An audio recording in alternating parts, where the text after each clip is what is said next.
Darren Ellis, thank you for driving down this morning. I appreciate you coming onto the podcast and letting your voters know who you are and where you stand on the issues. Yeah. I never wanted to do this from the begin with. Like I'm working on my doctorate in clinical and counseling psychology, right? I have a background in law enforcement and law. I've opened and sold a business. Like I have a master's in education.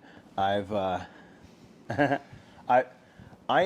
very much have a life that I am looking forward to getting back to as soon as possible. This is not supposed to be a job. This is supposed to be a public service or a civic duty, right? That was in Federalist Paper number 10. That this is supposed to be a public service, and it's become a career for just about everyone. And there's one class now that is required in order to graduate high school in the state of California, and it's not STEM. Has nothing to do with STEM education, right? It has nothing to do with science, technology, mathematics, English, language. It is multiculturalism and ethnic studies. Really? So everyone can be a dumbass, and at least they'll be friendly to each other when they're in line for their food rations. Like this, it's a joke. It's an absolute joke. Yeah, I've got, so she's 2 going on 3 going on 15 at this point. Very sassy and sharp as a tack, which is a problem. So working on my doctorate. I have my master's in ed. I had a full boat to law school and absolutely hated it and left. Couldn't do it anymore. I was doing legal consulting and decided to pursue that route, and I just couldn't do it anymore. Couldn't handle it. I hated it. Absolutely hated it. So I switched gears. I got my master's in less than a year in education. Did my research and thesis work on legal due process, being absent in administrative hearings in K-12 education. A lot of people would consider you to be very abrasive. 100%. Profanity. You go after both parties, both the Dems and the Republicans, because you think that there's something that's more foundationally wrong with the political system than just one party or the other. So the problem is that it's no longer left versus right. That is a complete fallacy. It's the same people that are funding everyone across the board, right? These people lack the mental bandwidth and the acuity on a whole to be able to do the damn job that they're supposed to be doing to begin with. The person I'm running against, I'll make no bones about it. She has a reputation in Sacramento as being very nice but a simpleton. Hello, somebody writing law and making law that quite literally affects the way everyone else lives their lives is considered a simpleton. And we've come to a point where these people they don't write the laws. They don't understand the laws. They don't read the laws. These people are too stupid to understand the very things that they're signing off on because they're not doing it. The lobby is doing it. And that's the point. They're all bought and paid for. Well, if we just reduce crimes and reduce the charges and reduce the sentencing and kick people out of prison cells and jail cells, then that'll fix the problem. That'll reduce the numbers. Wrong. They like to say violent crime rates are down. Wrong. The reporting of violent crime rates are down. There are 3 of the biggest agencies in the state of California that have the most pervasive issue with violent crime are not reporting their crime statistics because UCR data is voluntary. It is voluntary reporting. It's not mandatory. So Prop 36 is the repeal for it. So everyone vote yes on 36. Yes on 36. And we say it a third time, yes on 36. They cut grant program funding for restorative practice and nonprofit organizations and CDCR. They cut veteran services funding. They cut foster care. They cut the FRL free reduced lunch program funding. They cut funding across the board in almost every category except one. They did not cut funding in the budget for free healthcare, housing, and stipends for illegal immigration. Right? And that price tag was somewhere around $3 billion, could be more. Yeah. Yep. Got it. But they cut everything else.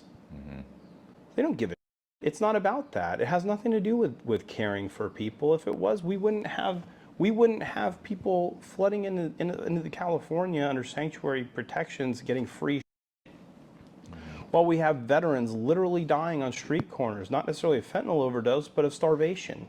We wouldn't have foster care programs that no longer have funding and kids literally sleeping on streets. Children Children! Education as a whole is supposed to be an instrument, a tool used to develop critical thinking skills, to develop thought, to develop knowledge, to acquire knowledge, right? It's a system that's supposed to be in place in order to arm future generations with the things they need to be able to contribute and grow society and advance society.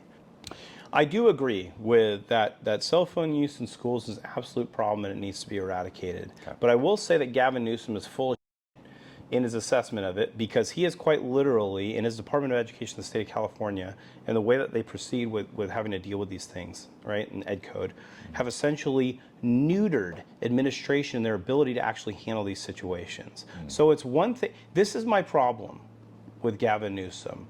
You signed bills that essentially handcuffed people to not be able to deal with those problems, right? It's nothing more than platitudes. I hate that. I hate dishonesty by omission, and it's dishonesty by omission. That's what it is. I'm for deregulating and repealing a whole hell of a lot, right? James Madison wrote in founding documents, right? There was a problem in under-legislating, but the bigger risk came from over-legislation. That was the bigger inherent risk to civilization, to society. Do you know who the leading, two of the three leading purchasers of agricultural land that are put up for sale by farmers that can no longer live here because they can't get water, can't pay their bills, and can't pay their taxes? Well, I think I know this because I went through your materials, China, Saudi Arabia. Thank you very much. Yeah.